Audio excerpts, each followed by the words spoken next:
Alcohol అంటే మద్యం తాలూకా ప్రభావం నరాలు మెదడు మీద కొన్ని ముఖ్యమైనవి ఉన్నాయి. ఈ మద్యం సేవించడం అన్నది ఈ రోజున ఒక పెద్ద సామాజిక సమస్య అయిపోయింది. ఆల్కహాల్ స్టార్ట్ చేసినటువంటి వ్యక్తుల్లో దాని ప్రభావం వల్ల ఇరిటేషను, కోపం, తాపం ముందుగా వస్తుంది. ఎందుకంటే కొత్తలో ఆ మెదడులో ఉండేటువంటి ముఖ్యమైన కేంద్రాలని స్టిమ్యులేషన్ చేస్తుంది, ఉత్ప్రేరకం చేస్తుంది. క్రమేణా ఎక్కువ రోజులు వాడకం ఉండేసరికి దాని డిప్రెషన్ మొదలవుతుంది. అంటే ఏమిటి? నిస్తేజుడు అయిపోతాడు, శక్తి తక్కువైపోతుంది, ఏ విషయం మీద ఇంట్రెస్ట్ ఉండదు, అసలు ఏ పని తేడానికి లేదు. అదే కాకుండా ఒక 10% నుంచి 15% డిపెండెన్స్ అని ఒక మాట ఉందండి. అంటే ఏమిటి?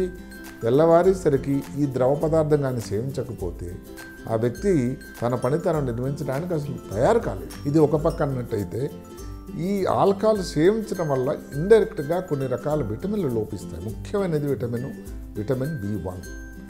ఈ విటమిన్ B1ని థైమిన్ అంటాం. ఈ థైమిన్ లోపించడం వల్ల ఒకటి మెదడు లోపల కోర్స్కాఫ్ సైకోసిస్ అని ఉంటుంది. అంటే ఏమిటి? మెదడులో చాలా ముఖ్యమైన కేంద్రంలో కంటి తాలూకా కదలిక తగ్గిపోతుంది, కళ్ళు అలాగా ఎక్కడో చూస్తున్నట్టుంటాడు, ఫిట్స్ లాగా వస్తూ ఉంటాయి, మెమరీ జ్ఞాపకశక్తి తగ్గిపోతుంది, పిచ్చి పిచ్చిగా వ్యవహారం చేస్తారు. అలాగే విటమిన్ B3 అని ఒకటి, అది కానీ డెఫిషియన్సీ వచ్చిన వ్యాధిని పెల్లగ్రా అంటారు. ఈ B3 అన్నది నయసిన్ అంటారు. దీనివల్ల ఏమిటి? చర్మం అంతా పొడుసుల్లాగా వచ్చేయటం, చాలా దురద, కోపం, తాపం, ఫిట్సు, జ్ఞాపకశక్తి తగ్గడం, కంటిలో చూపు తగ్గడం, ఇలాంటి లక్షణాలు కూడా వస్తూ ఉంటాయి. ఎక్కువ శాతం ఈ ఆల్కహాల్ సేవించే వాళ్ళలో నరాలు చచ్చుపడిపోతాయి.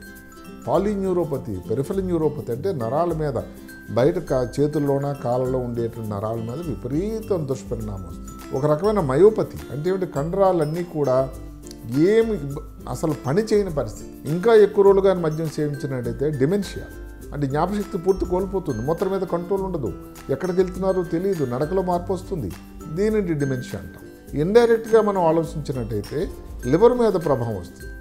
ఫస్ట్ లివర్ మీద ఇబ్బంది వచ్చి లివర్ తాలూకా ఎఫెక్ట్ మళ్ళీ బ్రెయిన్ మీద వచ్చి హెపాటిక్ కోమా అని ఒక వ్యాధి ఉంది. ఇలాగ రకరకాల వ్యాధులు ఈ ఆల్కహాల్ తాలూకా దుష్పరిణామాలు వస్తూ ఉంటుంది. ఇది ఒక పెద్ద సామాజిక ఇబ్బంది అయింది. ఈ ఆల్కహాల్ డీటాక్సికేషన్ కోసం రకరకాల సైకాట్రిస్టులు చేస్తున్నారు. డీటాక్సిఫైయింగ్ సెంటర్స్ ఉన్నాయి, ఈ అడిక్షన్ సెంటర్స్ ఉన్నాయి. డైసల్ఫిరామ్ అని ఒక మందు వచ్చింది, అలాగే నాల్ట్రాక్సిన్ మందు వచ్చింది. ఇవన్నీ ఒక ఎత్తే. ఇవన్నీ వాడి కొన్నాళ్ళు అయిన తర్వాత మళ్ళీ వెళ్ళి ఆ మద్యం సేవిస్తే ఎవరు ఆపలేరు. కాబట్టి వ్యక్తికి స్వయంగా కంట్రోలింగ్ అన్నది చాలా అవసరం.